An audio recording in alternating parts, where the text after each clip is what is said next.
My GE ice maker is not getting water. The water dispenser on the front is working. When did you last replace your GE ice maker's water filter? How old is the ice maker? About 5 years old. The water dispenser was not working, so I removed the filter and just shook it out, and the water dispenser started working. How long has this been going on with your GE ice maker? What have you tried so far? Stopped working 1 month ago. Moved paddle 3 times, read somewhere that would put in reset mode, that's all. Anything else we should know to help you best? No. Hi, my name is I have been in the repair field for over 20 years.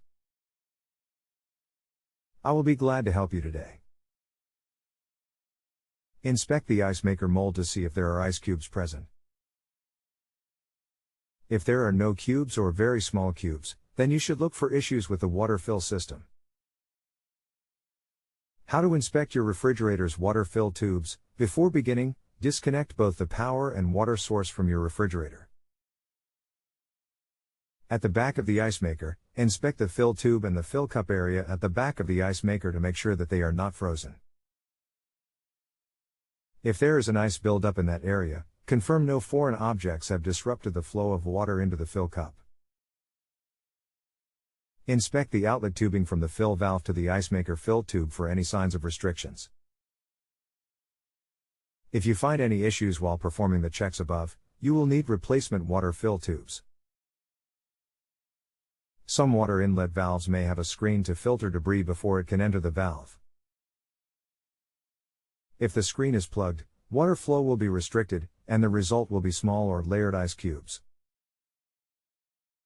Remove and clean the screen if it is clogged.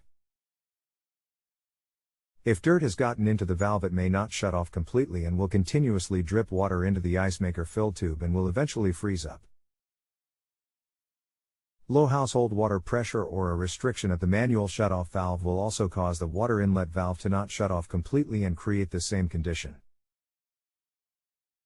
Self-piercing saddle valves are the most common shutoff valve to cause this problem, as the hole that is pierced in the water line is often too small and will more easily become restricted. How to check the water inlet valve in a refrigerator with a multimeter. Disconnect your appliance from the power and water source before beginning. Remove the rear access panel and locate your water inlet valve. It is usually found near the bottom. Before removing the inlet valve, look for any signs of leaks or loose connectors in the valve inlet supply.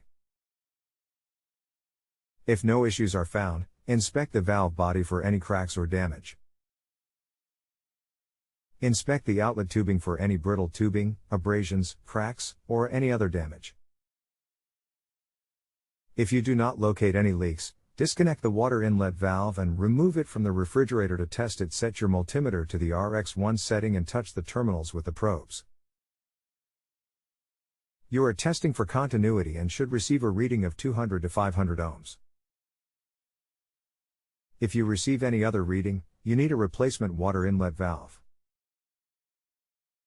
If equipped, the ice and water filter in your refrigerator is responsible for removing any debris or contaminants from your water that may remain after local water treatment. Most filters contain and are made up of carbon and fabric filter.